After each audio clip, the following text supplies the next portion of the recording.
Hi everybody, welcome to Belle's Books. I'm Carly and today I'm sat on the floor next to my bookshelf to talk to you about my Daphne du Maurier collection. What I might do is actually to give you a quick bookshelf tour, because this is the bookshelf that you see behind me when I film, usually when I'm sat there. Now I know there are lots of books stacked up everywhere because such is my life, but if I shuffle out the way a little bit. So this bookshelf is kind of organised. I say organised.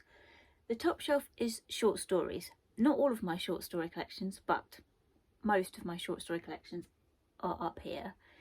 This is my Daphne du Maurier shelf with a very nice picture of my parents when they were young. And down the bottom is a collection of lots of different stuff. Mostly big books because this shelf is taller. So I've got a very nice copy of A Christmas Carol by Charles Dickens that was a gift. Big things about art. I've got a big art book here. Victorian women poets, something about Vanessa Bell, Emily Dickinson. It's a whole mishmash down here, but they're just generally bigger books. So today I'm going to talk about my Daphne du Maurier collection. I'm going to put this picture of my parents down here so you can see everything. So I've got all of her novels and short stories, and I've also got some non-fiction about her and her family. So I'm going to talk you through all of these books. Now, just to give a bit of context, I went to Cornwall a very long time ago. I can't remember when it was. I can't remember when I first went there. But I stayed in a very small cottage. That it was in Tywardreth. And they had, I don't know why, I must have had a book with me, but there was a Daphne du Maurier book in there. And I read that. Now, I think the one that it was, I think it was The House on the Strand, possibly. Anyway, I read this book that was in the cottage, and it was about the local area that I was staying in, which I think is House on the Strand, so that makes sense. And it blew my mind. Like, I'd not read any Daphne du Maurier before, and I absolutely adored it. I thought it was so atmospheric and it really pulled me in, and I was totally consumed and absorbed with this story. Absolutely loved it.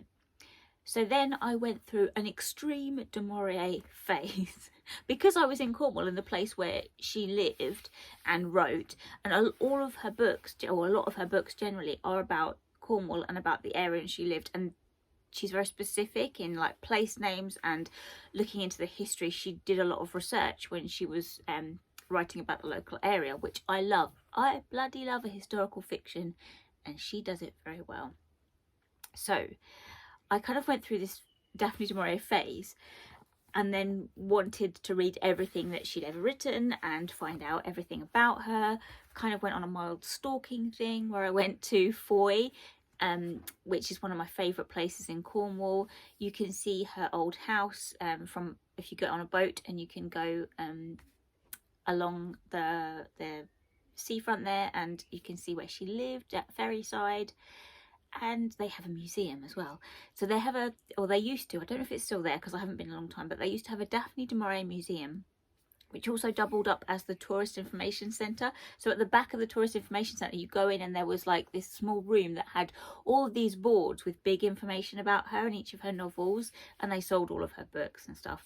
And next door, there's a fantastic bookshop that I adored, like sells second-hand books, and so I used to buy a lot from there that had anything to do with Daphne du Maurier that I didn't already have. So some of those are from that bookshop. So let's go through. I'm going to talk to you about the novels that I've read, the ones that I haven't. I've somehow ended up with duplicate copies as well of some things. Of this one, Myself When Young, which is her non-fiction about herself when she was young. I haven't read this, but I have. It was published under a different name. When it was first published, it was called Growing Pains, and I have this beautiful copy here that I bought from that bookshop in Foy. Let me show you. Oh, look, it's got the bookmark in it. Bookends of Foy, that's what it's called. And it's a lovely bookshop. If you ever go there, I would highly recommend it. This copy was, look, this was a school library copy. I love that so much. it's got dates in here from 1989. So, and this one as well is really great because it has nice big plate pictures in it, which I very much enjoy, of her family. I just find her family like very intriguing. Like I say, I haven't read this, so this is one that I want to get to. I've just been thinking recently, because when it comes to the summer, I always feel drawn to reading a du Maurier, because I think I used to go to Cornwall a lot in the summer and therefore would read one when I was there. But there's quite a lot of non-fiction that I haven't read, so I would like to get to some of these quite soon. Also thinking about doing a read-along, if anyone would be interested in doing a Daphne's read-along of either a non-fiction or one of her fiction books. So, you know, just chucking it out there as an idea. So there's this beautiful copy of her, like, it's kind of a memoir of her younger years. Oh, look at that picture of her on the back. I also have I've got a postcard of her in front of my desk. It's kind of like a sepia tone where she's sitting in a room in Menabily where she lived, and she's got this quite stern face on her. She's staring, looking at me, so I have that over my desk. I love it. So yes, there is this one, which is the same as this one. Okay. Then we have Daphne du Maurier, Haunted Heiress by Nina Albach. I don't know how to pronounce that. This was one that I bought from the Bookends of Foy as well, I think. And this is a biography, another biography of Daphne's that I have not read, that I would like to. I would like to read you this, because the thing that I find most interesting, well, there's lots I find interesting about Daphne du Maurier, but I've always had a bit of a problematic relationship with her, because I love her fiction, I adore her books, but I've always had a little bit of an issue with the way that she presents women and the way that she kind of deals with gender, which I'll talk about when I start talking about these. But the thing that enlightened me was reading, it's down here, the Margaret Forster biography. It's a beefy thing, but if this is the one that I would highly recommend if you're interested in Daphne du Maurier and you want to know about her life. This book is marvellous. Margaret Forster does such a good job. I read it a long time ago, and I think this copy has, yeah, again, I love a book with family pictures in it. The thing that I found most interesting is Daphne du Maurier's feelings about her own gender identity and the way that she dealt with people of different genders. Okay, so she, like, we can't, I know that you can't talk about people in like current day terms, but she had an issue with her own gender that she writes about in letters, and she had love affairs with women, as she was married, but she would say that there was a part of herself that she called the boy in the box. So at certain times when she felt like she could be that person, she let the boy out of the box, and that was her. That was who she felt she truly was. But then she had to put that away, because obviously she was a woman and she had to do certain things, and there was obligations on her and expectations of her. Like, she got married, she had children. But I find that incredibly intriguing, this idea that that this part of herself that was the truest part of herself was in effect a male. And Forster looks at that and the way that she speaks about that, which is just, you know, incredibly fascinating. So I would very much recommend this. And Nina Albach talks about this as well in the back of the blurb here. It says, this is a du Maurier whose sharp-edged fiction, with its brutal and often pervasive family relationships, has been softened in such movies, when the movie representations of Rebecca, Jamaica Inn, The Birds, and Don't Look Now. All based on her work, Albach reads both du Maurier's life in her writings and the sensibility of a vanished class and time that is now gone, but which haunts the fringes of our own age. Her own phrase for her secret self, the boy in the box, hints at her sexual ambivalence and her alienation from the prescribed roles of women of her day. So I really want to read this, and it's not a massive book, so I might pick this one up very soon, actually. Also, just realised that I've got stuck. I stick things in these books when I go to Cornwall, and then I take things home. This was from the museum. You see, there's like a little map of Cornwall, and all the places that she wrote about, that feature in her books. It's like a postcard. Yeah, Tywardreth, part of the house on the Strand, is set in the village. It's the story of a time warp experiment which goes terribly wrong. Actually, it's probably one of my favourite, possibly my favourite du Maurier novel. I forgot I had this. See, I put these things in here and then I forget. So yes, would recommend this biography. If you're going to start anywhere, start with that. Okay, so we've got that one and Growing Pains. Let's put those down here. Then I have the Daphne du Maurier Companion, which is edited by Helen Taylor. This is, I don't know, I have not read this. So it's by different authors, I think. This is written by lots of different people. So it's about her writing and her novels and her non-fiction. And I think it's just different takes on her work by lots of different people. Daphne du Maurier and the People Who Knew Her, The Lasting Reputation and Cultural Legacy of Rebecca. In adaptation, when Hitchcock started turning all of her books into films. So yeah, this one would be quite interesting, I think. Again, it's quite chunky, but another one, a non-fiction I've not read. Then I bought this, again from Bookends of Foy, Daphne du Maurier, A Daughter's Memoir by Flavia Leng. This is written by her daughter. And she had kind of difficult relationships with her daughters. So I don't know how many she had. 2 daughters? I can't remember. I used to know all of this stuff because I just went through a phase where I knew everything about her. And she didn't have a great relationship with her daughters. I got the impression that she didn't like them too much. But she adored her son and she totally doted on her son. Again, this thing with like preference for the male gender. Like she kind of neglected her children a little bit, particularly her daughters, but she was very kind of overbearing with her son, I think. So that's why I picked up this, because I really wanted to read something from her daughter's perspective. Again, have not read it yet. I got all these books, I was so hyped, and then when I get back from Cornwall I don't read them. So this says, in this moving and revealing memoir, Flavia Leng paints a powerful portrait of her mother. She presents an account of an unusual and often lonely childhood spent mainly in Cornwall at her mother's beloved home, Menabilly.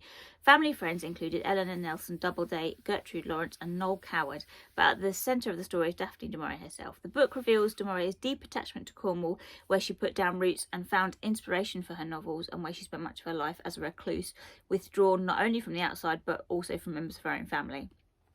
A picture emerges of a woman who lived in a world of her own creation that was beyond the comprehension of those around her.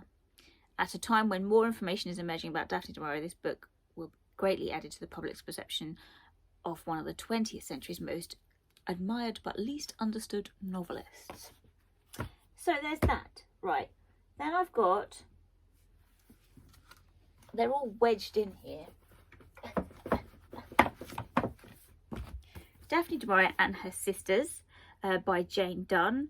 This is about all 3 of them. So I think there was her, Angela and Jean. Again, one I have not read. Also has pictures in the middle. Love it. And I've just been going through these. I'm like, these are fascinating. Why haven't I read them? I'm so excited. I was so excited about reading these when I bought them. I just didn't get around to it. Then we have got some books that are to do with Cornwall. So I've got Daphne du Maurier's Cornwall, her pictorial memoir. This is a little tiny book. So this is one that she wrote, and it is just about Cornwall, like some history in there, some pictures, and I guess her relationship with Cornwall. Oh, I love that picture. Look at that picture. Wow. I mean, she was a babe. So yes, there's this little one, and then there's Vanishing Cornwall, which is another one that she wrote because she bloody loved Cornwall, as do I. This I've had this for a while. It's been sitting on my shelf for a while. It makes this sound. The pages are a bit stuck together, but again, this has some lovely photos in it. I think I did read this actually, or at least I read parts of it. And then I got this from the museum, the official guide to Daphne du Maurier in Cornwall. The complete guide, where to go, what to see, and what to do in Daphne du Maurier country. When I see pictures like this of these old film stars, I have to speak like that. So this is just like a little guide, again, of places that she wrote about, of her life. There about Menabily, which I did try and see, right? Poor old Dan, I took him. I said, Dan, we're going for a walk around the Gribben Head because I really want to see Menabily. The reason that she chose that house is because you can't see it from the road. I knew this, but I still endeavoured to go. We walked, I think it was like 3.5 hours around the Gribben Head. Of course we didn't see it. We saw the gates and the gatehouse, and that was it. But God, I would love to see it. It's privately owned by the Rashley family, as it was when she lived there. She rented it off them. And it just, you know, because it's the setting of Rebecca, it's just, I would love to visit that house. Who wouldn't, right? Okay, then I have a novel by her sister, by Angela. It's called, if I can say this right, No, I can't. Trevelyan. They tried to make a comparison here between Daphne's writing and Angela's. It's a gothic tale. It says it's the story of strong women and weak men, which is why I was interested, other than the fact that it's du Maurier's sister, because this seemed to be doing what du Maurier doesn't do, is give the power to the women. It's a love story, family secrets, it's gothic. That's all I know. Still haven't read it. Why not? I don't know. I would like to pick this one up very soon. Tell me if there's any of these books that I'm talking about that I would like to read, if you would like to read them with me. Talk to me in the comments below. Right. Have we done all the non-fiction? I think so. Let's move on to novels. So I have read 10 of her novels. I have read Rebecca, The Loving Spirit, My Cousin Rachel, Frenchman's Creek, The Parasites, The Flight of the Falcon, Castle Door, Jamaica Inn, The House on the Strand, and The King's General. I have not read Marianne, I'll Never Be Young Again, The Scapegoat, The Glassblowers, Hungry Hill. So those are the ones that I still need to read and I would like to read. And summertime is the time that I would like to read a du Maurier. Quickly going through the ones that I have read. Everyone knows about Rebecca. You all know the premise of this. It's a classic. I would have said at one time it was my absolute favourite. It's probably the only book that I have stayed up to finish the last 200 pages because I was so enthralled I couldn't put it down. Absolutely loved it. And I still love it. I haven't read it in a long time. And the thing that I started doing recently is I listened to The King's General on audiobook recently, and that was really nice because like I said, I've read these a long time ago and I would like to reread all of them. So I listened to The King's General on audiobook and it was fantastic. It was really nice to hear it being read. So The King's General is a historical fiction set at the time of the Civil War in Cornwall. And I think it's also set around Menabily as well. So this is about Honor Harris, and this is one of the books that I struggle with her representation of gender, because Honor Harris is in love with Richard Grenville, who's an absolute bastard. He's the King's General and he's just the worst kind of man. He is a brute and a cad, but she loves him. It makes no sense. Right at the beginning, this is not a spoiler, she has a accident where she's gonna marry Richard, and then she falls off her horse, breaks her legs, then the wedding doesn't happen. It's basically about their love affair for their whole lives, where they keep coming back together, and he just gets worse and worse and does horrible things and treats people horribly, but she still loves him. Apart from that, it's a great novel. I loved it. It's got intrigue, it's got action, it's got atmosphere. It's fantastic. But still, those characters were both, I just hated them. But I can love a book and hate the characters, you know? As is like a standard, I would recommend any of these because I love them all. The Loving Spirit, right, actually, I read this, I think it was only a couple of years ago. This is like a family saga. It's set, I don't know where, I've totally forgotten now. Somewhere in Cornwall, obviously. And it's about, it starts in the 1900s. Plyn Boatyard, it says, and it's about Janet Combe and her family, so her children and her children's children, and how they've all got this loving spirit of the sea. They all have to be near the sea. And, you know, it's the thing that is great about Du Maurier's writing is her use of atmosphere and description of place. She's great at it. So this fulfilled what I wanted it to do, which was take me to Cornwall when I couldn't physically go there. But I didn't think it was one of her strongest ones. So, like, if you're new to Du Maurier, leave this one for a while till you can just appreciate it for the atmosphere. It was okay. Again, the characters were very binary. Like, women were very weak, and apart from Janet, who's like the original character, who's like got this seafaring spirit, but still, you know, stuck to typical gender roles. And there's always like a real nasty baddie in here. I think it's one of her children or her grandchildren that's just a bit of a bastard. She's great at writing bad characters. My Cousin Rachel, also a favourite.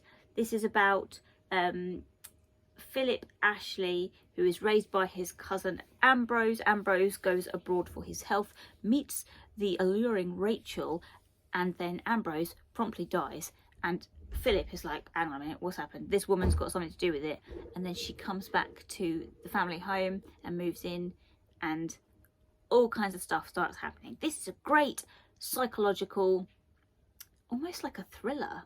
You're wondering, is it her or what's going on? This one is, I think, what she does best in terms of nuance with gender assumptions. Would very much recommend this. Frenchman's Creek. This is a fun romp. It's a romance. It's about Donna St. Columb. She's a bit of a one. She's married. Her husband's a bit of a bore. She meets a pirate and falls in love. It's just amazing. Again, lots of great descriptions of place. Lots of fun. Donna. Oh, yeah, she's great. The Parasites. This, I think, was the second Du Maurier I'd read, and it is not set in Cornwall. It is set in London. It is about 3 siblings who, again, they're not that nice people. They don't, their parents are very famous. I think one of them is their father is a singer and their mother is a dancer, but they all pursue their own creative dreams. This was kind of like, I read this a long time ago. The thing I'm remembering is I'm sure there was a kind of little bit of weird, not incest, but some weird sibling relationship there. And I really enjoyed this. This was great. The Flight of the Falcon. Again, another one not set in Cornwall. It's set in Italy. This also I would probably describe as a bit of a thriller. It's a mystery. So it's about Armino Fabio, and he's in Italy and he becomes involved in the murder of a peasant woman, which he finds out she was the servant of his family. So there's like some historical background. Then there's this dude called Duke Claudio. What a great name. He's known as the Falcon, and also he's a bit of a one. He's up to no good, and our main character is trying to find out what's going on. The thing that I remember about this is lots of running around dark streets and being scared. It was great. Would recommend this. Castle Door. historical fiction. This book was originally written by somebody else. The first part of this book was written by Arthur Quiller Couch. He then died. The manuscript was passed on to du Maurier to complete. She did. You can kind of tell where the join is. I kind of saw where the writing switched. But it's a historical fiction. It's set on the tale of Tristan and Isolde. A romance, a love affair. I don't remember that much about it, but I just remember I enjoyed it very much. Jamaica Inn, probably everyone knows about this. It's about, is her name Mary? Mary Yellen goes to stay with her aunt and uncle. Her uncle's a bit of a bastard. Do you see a theme here? He's dealing with pirates, isn't he? And it's all about that. Twist at the end, caught me off guard. Could not believe it. My jaw hit the floor. Amazing. The House on the Strand, I'm going to go out there and say this is my actual favourite du Maurier novel. It is about, it's set in the house, the second house that she lived in. I think it was in Kilmarth. Can't remember what it's called now. But this is the one that I first read. It's set in Tywardreth. It opens in the 60s. Is it? Does it open in the 60s? I think. I can't remember. But the dude takes a drug that allows him to time travel, and he goes back in time to medieval Tywardreth, where there's this whole court and lots of stuff and drama is going on, and he gets so involved in the drama and also falls in love with the woman of the court, whose name is Isolde. He kind of falls in love with her and then wants to get more involved, so he keeps taking this drug to travel back in time to follow her and find out what happens. It's amazing, right? It's time travel and it's du Maurier. Just read it if you haven't read this. I recommended this to a friend recently, and she is a difficult friend to recommend books to. She bloody loved it. She also went out there and said it was her favourite book of all time. So just saying. The King's General I've already talked about. Amazing. Read it. Now, the books that I have not read, I don't know much about them because I've not read them. Again, I think they are all mostly historical fiction. Oh, The Scapegoat. I haven't read this, but I have seen the film. This is about two men that meet that look exactly the same, and one of them, I think, steals the other one's life. I would like to read this. Like I said, I've seen the film, so I kind of know what happens, but great premise. The Glassblowers, I think, is set in France. It is about glassblowers, but I think it's based on her family history that she traced back to this French aristocracy. So it's based on her own family history. Again, I know nothing about it, but apparently I bought this for £1.49. Hungry Hill, it's a mammoth. I think this is another family saga set around a house, a big house, a castle. I love family sagas set in big houses. Why haven't read this yet? Probably because it's chunky. I'll Never Be Young Again. I don't know much about this. Two men, both at turning points, become firm friends and on a whim set out for an adventure, jumping aboard the first ship they see. So it's set at sea. Their journeys take them to Norway and across Europe, cementing a passionate friendship. But it's bohemian Paris that Richard finally meets the woman who enables him to fulfill his own artistic promise. Sounds amazing. Why haven't I read it? Don't bloody know. Now, I realise this video is running on some time. Let's try and get through the rest. The Du Mauriers by Daphne du Maurier. This is, I think it's about her family history. It was written during a vintage period of her career between two of her best novels. Her aim was to write a family biography so that it read like a novel. So yeah, this is non-fiction about her family. I've got another one of those. Gerald, A Portrait. This was about her granddad? Or her dad? No, it was her granddad. Gerald du Maurier, the most celebrated actor-manager of his day. He was knighted for services to the theatre in 1922. Have not read this, but would like to. Obviously. Then I've got a collection of short stories, which I have read all of them, and I think some of them are duplicated. So I've got this is the only one that I don't have in all these same covers. So you can see there all of this set. Don't Look Now and Other Stories. The Breaking Point and Other Stories. The Birds and Other Stories. The Doll and Other Stories. So I've read all of these. The Doll is my favourite, probably my favourite short story ever. If you haven't read it, please go and read it. It is the precursor for Rebecca. The character in this, I think, she is called Rebecca. So it's this woman who has basically a life-size sex doll. It is told in the form of a letter or a found diary, I can't remember, I read it a long time ago, of this dude that came into contact with her and her live sex doll. And he can't fathom it. It is creepy and weird and sexy and great. I love it. And it was, you know, at the time she was writing, that's kind of innovative stuff, yeah? So I would highly recommend The Doll, just as a short story, but also this collection. I think that's everything. That's all my Daphne du Maurier collection, which is now scattered all over the floor. Can you tell I am very passionate about it? I love her. I think her writing is fabulous. I would like to read some more. Tell me in the comments below if you would like to read some of these, if you'd be interested in doing a read-along type thing, either of the non-fiction or a fiction. Summer is a time when I want to read a du Maurier, but equally I can read it any time of year. Right, that will do for now because this video is too long already. I will speak to you very soon in another video. Bye everybody.